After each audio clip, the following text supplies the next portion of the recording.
I lost touch with John, a good friend of mine, and for quite a while, I tried to look for him. I tried every means through old friends, contact, social media, and I couldn't find him.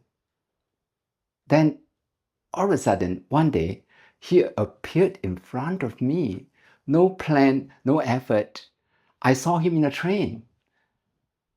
Well, something like this could have happened to you as well.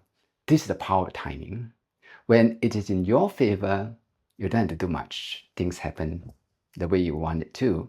But when it is not in your favor, or worse, when it is against you, no matter how hard you try, things won't happen.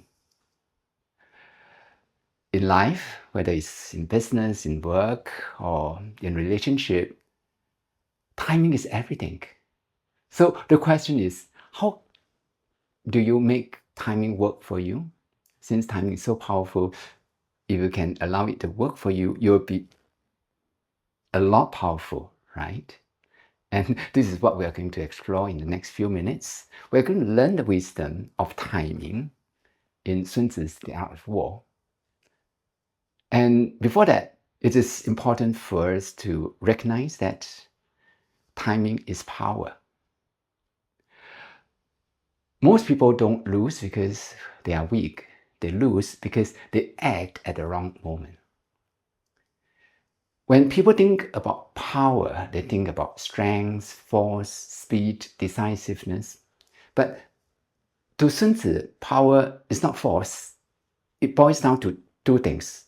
First, positioning. Second, momentum.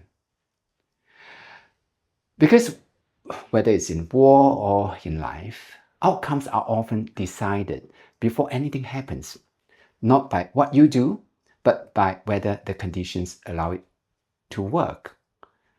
When a rock is on the level land, it can roll on its own, but when it's on top of a slope, just push it a little and you just roll down, and the power can be devastating. So you can work hard, but if the conditions are not right, things will not turn out the way you want. So Sun Tzu said, invincibility lies with yourself. Victory lies with the enemy. You can prepare, you can strengthen, you can remove your weaknesses. That part, to a great extent, is within your control. But victory, it depends on when the other side becomes vulnerable. And that cannot be forced. This is why Sun Tzu said, victory can be known, but it cannot be forced. In other words, you don't create victory. You prepare for it and wait for it to appear. Because timing is not something you impose. It is something you recognize. Sun Tzu gives an interesting example to illustrate this. What he says is that the strike of a hawk breaks its prey because of timing. Imagine the hawk. It doesn't rush, it circles, it observes, it waits. From the ground, it may even look slow, almost passive. But the moment the prey appears, it dives, it swoops, and in that single instant, all its power is released, not before, not after, exactly on time. On the other hand, if the prey does not appear, the hawk, no matter how strong, cannot win. This is timing. Not speed, not strength, but the precision of the moment. And once you start to see this, you realize this is how life works. Take something simple. Selling. Most people think selling is about persuasion, how we can explain better, how we can push harder. But a key principle of selling is not to sell, it is to recognize the moment to sell. Because no matter how good something is, if the other person is not ready, nothing happens. Think about this. Someone recommends something to you, a book, an idea, a tool. At that moment, you feel nothing, so you ignore it. But later, you face a problem, and suddenly you remember it. Now you go back, and this time, you are ready. If you have to pay for it, you have to buy it, you will. The thing didn't change, the timing did. This is how opportunity works. It doesn't respond to force, it opens when the moment is right. And this is not just in selling, it shows up in everything in life.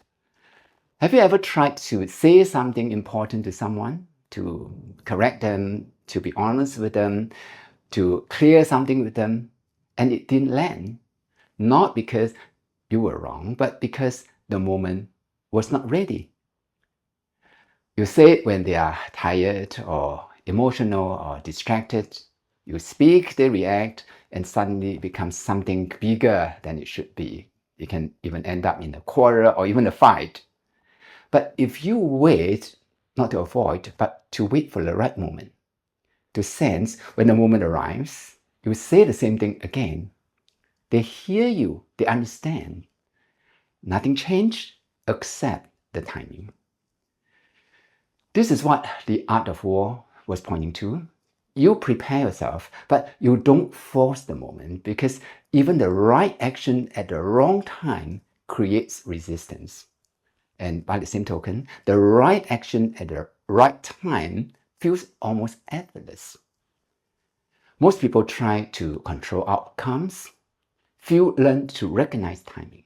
But once you see it, you stop forcing, you start noticing, and when a moment appears, you don't hesitate. You move, not early, not late, on time. You gain an advantage, which is not known to other people. And when you move with timing, you become more powerful.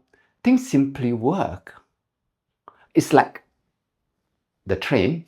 You don't chase the moment. You recognize it. When it arrives, you just hop on it and you take you to the place that you want to go to. So don't just manage your time. Learn to manage timing. And you may find you become far more effective even when you are not trying. But there's a flip side to it. What if timing is wrong?